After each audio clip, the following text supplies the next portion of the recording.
Connaissez-vous l'ange de Rome? Non? Ou alors peut-être par son véritable nom, Alessandro Moleschi? Toujours pas? Eh bien, ça tombe bien, puisque je suis là, moi, Guidix, et je vous présente le seul enregistrement du dernier Castra.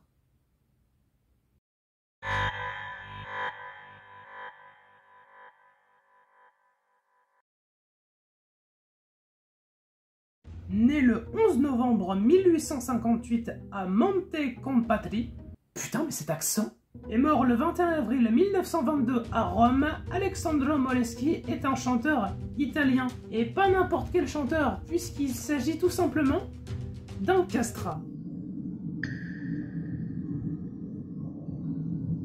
Il a été suggéré qu'il fut castré aux environs de 1865.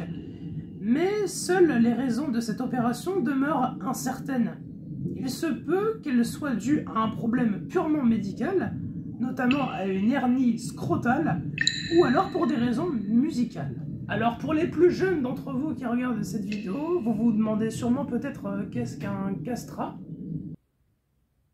Bah ça tombe bien, je vais te l'expliquer. Un castrat est un chanteur de sexe masculin qui a subi la castration avant sa puberté. Le but est de conserver le registre aigu de sa voix enfantine, tout en bénéficiant du volume sonore produit par la capacité thoracique d'un adulte. Et oui, c'est assez horrible. Et encore, je vais t'expliquer le processus de castration. Cette vidéo va s'appeler « Tuto comment castrer les gens ». Pour qu'une opération de castration soit réussie, il faut que l'enfant soit généralement âgé de 6 à 8 ans. Le plus souvent endormi grâce à l'aide d'un somnifère. Bah putain, encore heureux.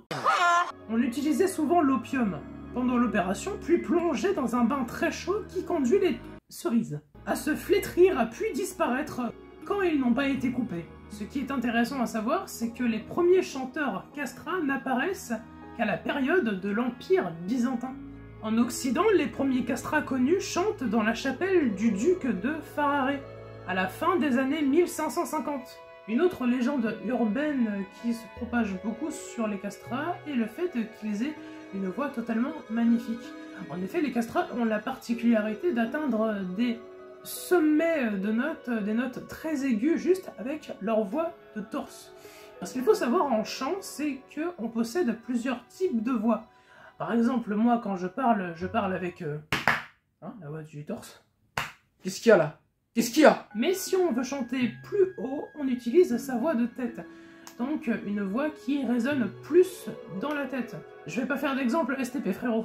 Sauf que du coup, vous l'avez compris, mais cela ne restait que des légendes sur les castrats, puisqu'en vérité, les castrats n'ont jamais été enregistrés. Sauf un. Et c'est précisément la personne que je vous parle depuis tout à l'heure qui est l'objet central de la vidéo. En effet, Alessandro Moleschi est le seul et dernier castrat à avoir été enregistré. Et alors, doit-on considérer ça comme une chance qu'un homme ait dû souffrir pour des performances musicales et qu'on puisse l'écouter?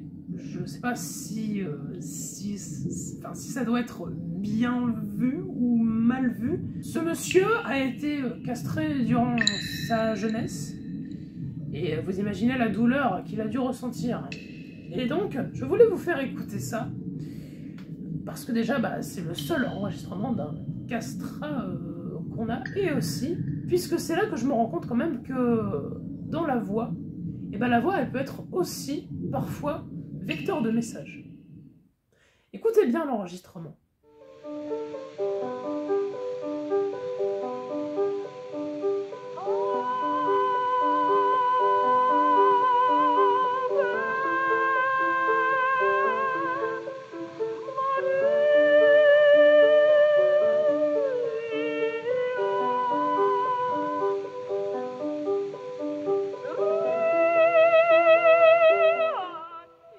Est-ce que vous le ressentez aussi?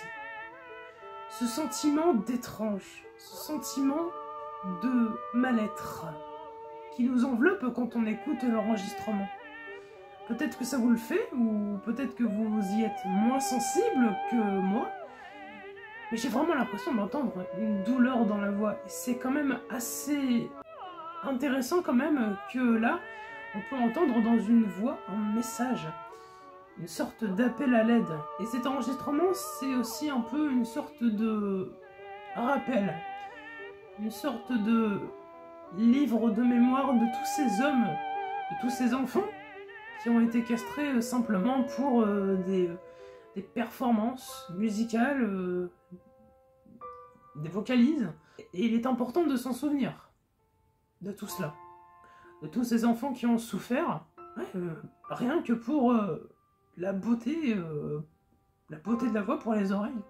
Et est-ce qu'on doit être satisfait d'avoir commis un acte aussi cruel pour au final obtenir quelque chose de pur?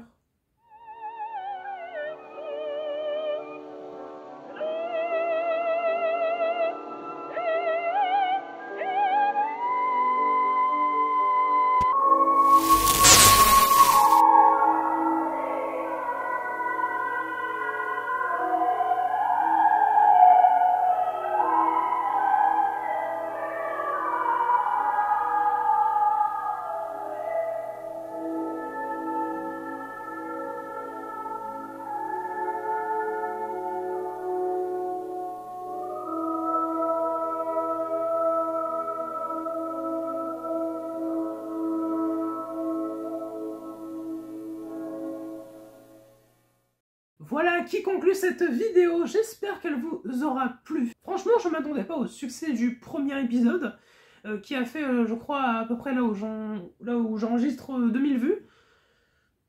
Mais par quel miracle ça a fait 2000 vues, putain de sa grand-mère! Bon, en espérant que ce deuxième épisode vous plaise autant. Quant à moi, je n'ai plus qu'à me barrer. Voilà. Sur ce, je vous souhaite une bonne continuation sur votre navigation sur YouTube. Et on se dit à très bientôt. Bonjour.